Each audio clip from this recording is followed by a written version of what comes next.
Se você estiver por aí curtindo o Pavivi sem mimimi, desde já nosso muito obrigado e peço por gentileza para você, ó, senta o dedo no joinha, like pra gente ali.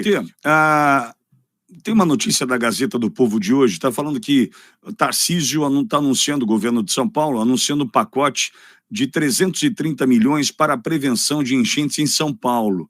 A notícia diz que o governador de São Paulo, Tarcísio de Freitas, anunciou na última quarta-feira, agora dia 5, Dia Mundial do Meio Ambiente, um investimento de cerca de 330 milhões para a revitalização de rios e melhorias no sistema contra enchentes do estado. O anúncio ocorre um mês após as enchentes que atingiram o Rio Grande do Sul e mataram, como você acabou de dizer, 170 pessoas. O pacote de investimento anunciado pelo governador paulista inclui a revitalização de até 250 rios, córregos e ribeirões em mais de 150 municípios paulistas. Segundo a gestão estadual, aqui em São Paulo, um dos objetivos do investimento é potencializar o sistema anti-enchente.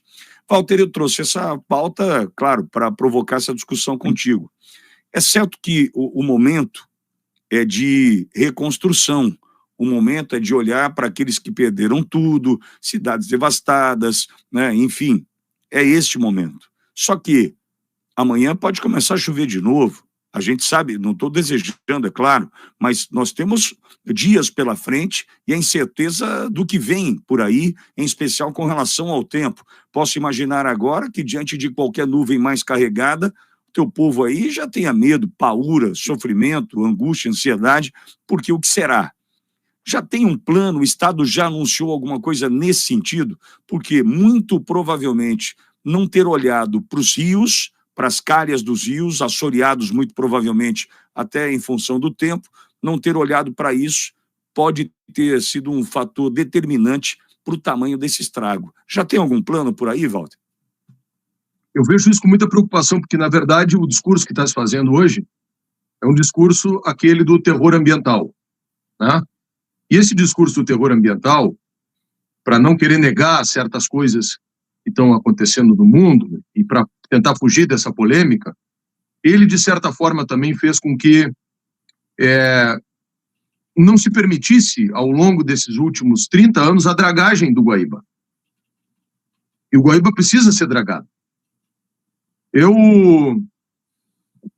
morei há muitos anos, parece que foi noutra vida, em 93 na Europa, 1993. Morei numa cidadezinha que se chamava Cambridge, cidade sobre o rio Cam, né, que é uma cidade universitária muito famosa na Inglaterra. Estou falando isso para me lembrar de uma frase de Winston Churchill, que dizia que lá na década de 40, quem caísse no rio Tâmisa não morreria afogado, a pessoa se decomporia. Tamanha era a poluição que tinha no rio. E os europeus começaram a fazer esse trabalho de despoluição dos seus rios. Então, ali em Cambridge, o rio era maravilhoso, a gente podia alugar um barquinho, sair remando. Depois eu conheci rios em outros países da Europa. Aqui no Brasil, tristemente, infelizmente, a gente vive esse paradoxo. Por um lado, um suposto preservacionismo, e por outro lado, a transformação dos nossos rios, dos nossos estuários em verdadeiras cloacas. Aí em São Paulo, né, o que é a Marginal Pinheiros, o que é o Tietê, o cheiro dos rios. Então nós estamos atrasados nesse aspecto, bastante atrasados. E concomitantemente com isso, essa outra ideia neofundamentalista de tornar certos ambientes intocáveis. Aqui agora houve essa tragédia da água, só que pouco antes dela houve a tragédia do vento, de uma tempestade também com muito vento no Rio Grande do Sul, e teve lugares aqui que ficou mais de um mês sem luz. Por quê? Porque as árvores caíram, derrubaram os fios. Então, assim, ó, tem que preservar a árvore? Tem. Mas vou de novo voltar para a Europa.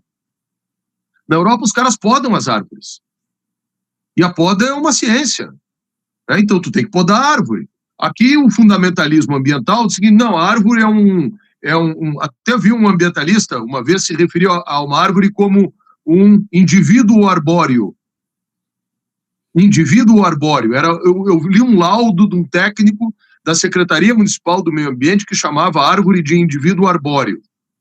De novo, assim, eu adoro mexer com plantas também, é uma terapia para mim, mas alto lá, vamos separar as coisas, né? Tem que ter poda. E a mesma coisa com o Rio. Quando eu fui presidente da Câmara de Vereadores de Porto Alegre aqui, fiz uma audiência pública para discutir transporte hidroviário, porque Porto Alegre é banhado pelo Guaíba e 60 quilômetros da cidade, não, 40 quilômetros da cidade mais ou menos, costeiam o Guaíba até chegar lá na Lagoa dos Patos. Então isso tudo poderia ter transporte hidroviário fazendo isso, não só por ônibus, mas poderia pegar um barco e vir. Tem um barco hoje que liga Porto Alegre a Guaíba e tem só 2 paradas em Porto Alegre. E por que não tem mais? Porque o rio está assoreado e é proibida a dragagem. Eu vi essa semana uma senhora aqui, uma geóloga, numa análise bastante pertinente que ela fez, e ela dizendo isso, olha, vamos fazer uma figura de linguagem assim, imagina uma bacia, né, com 5 canos despejando de um lado e do outro lado uma saída estreita e aqueles canos vindo com sedimento. Esse sedimento vai se depositando no fundo da bacia. E cada vez a lâmina d'água vai se tornando menor, cada vez vai comportando menos água dentro da bacia. E é por isso que tem que haver dragagem nos rios. Tá? Só que o fundamentalismo ambientalista, que tomou conta da máquina pública, não permite essa dragagem aqui.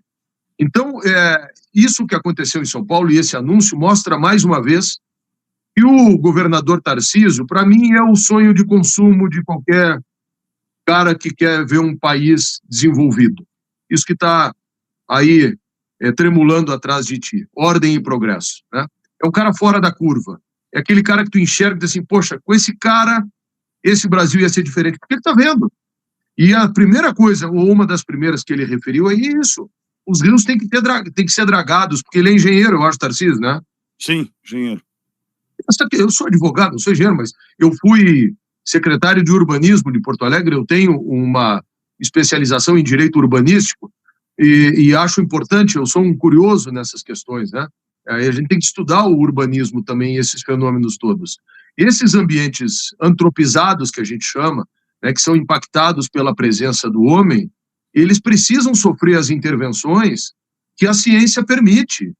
Se a gente chegar no Rio de Janeiro hoje, por exemplo, e olhar aquela coisa maravilhosa ali do aterro do Flamengo, né, que sai ali da parte do Leme, passa por dentro do túnel ali, e entra ali naquela parte que a direita entra para a Urca, e seguindo reto vai até o aeroporto Santos Dumont, aquela parte ali é uma obra de aterro.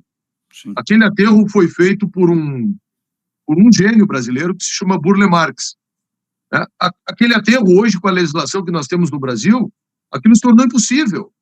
E no Rio Grande do Sul, mais ainda. E aí nós temos, além disso, além dessa posição fundamentalista, que agora está se enchendo de razão, por incrível que pareça, né? Porque é a questão do aquecimento global, é a questão da mudança do clima, não sei o quê, papapá. Então, eles ainda se municiam mais ainda para criar barreiras a qualquer tipo de intervenção. Agora, eu não sei o que vai acontecer, porque o Ministério Público, via de regra, se junta a isso. E aí eles criam o tal do princípio da precaução. Criam não, é um princípio que existe, aplicado ao direito ambiental e aplicado também à questão do patrimônio histórico. Então um técnico vai lá e coloca no papel a sua posição pessoal. E aquilo ali, a partir daquele instante, vira dogma. E aí tem um promotor de justiça da área ambiental que defende aquilo ali, então nenhum gestor, por exemplo, pode mexer sob pena de responder por improbidade, e os juízes e o judiciário, via de regra, também dão razão a essas questões, em homenagem ou em nome do tal do princípio da precaução essa. Então está acontecendo essas coisas, né, esses paradoxos que a gente está vendo. Eu saúdo o que o Tarcísio está fazendo e desejo que ele consiga. Eu estou vendo que Santa Catarina, por exemplo, tem conseguido avançar em questões de quebrar com esses fundamentalismos ambientais. O Rio Grande do Sul tem coisas maravilhosas, mas também tem esse conservadorismo no mau sentido. Está falando um conservador aqui, né? O conservadorismo no mau sentido, que as coisas são difíceis acontecer aqui no estado. Todo mundo que vem empreender aqui sempre diz que o Rio Grande do Sul é um lugar dos mais difíceis do Brasil para empreender, exatamente por esses ranços que se criaram aqui. Deixa o seu joinha pra gente, muda tudo, né? Da relevância à nossa transmissão. Vou dar uma passada pelo chat agora mais uma vez. Muita gente, né, elogiando a participação do Walter por aqui. Aliás, para você seguir o Walter no Instagram, é um presente que a gente entrega para o Walter, os seguidores que passam pelo Pavivi e o encontram o Walter ali no Instagram. O caminho é Walter, com V, Walter Nagelstein. Nagelstein se escreve Nagelstein. Walter Nagelstein no Instagram, para você seguir esse guerreiro que está conosco por aqui.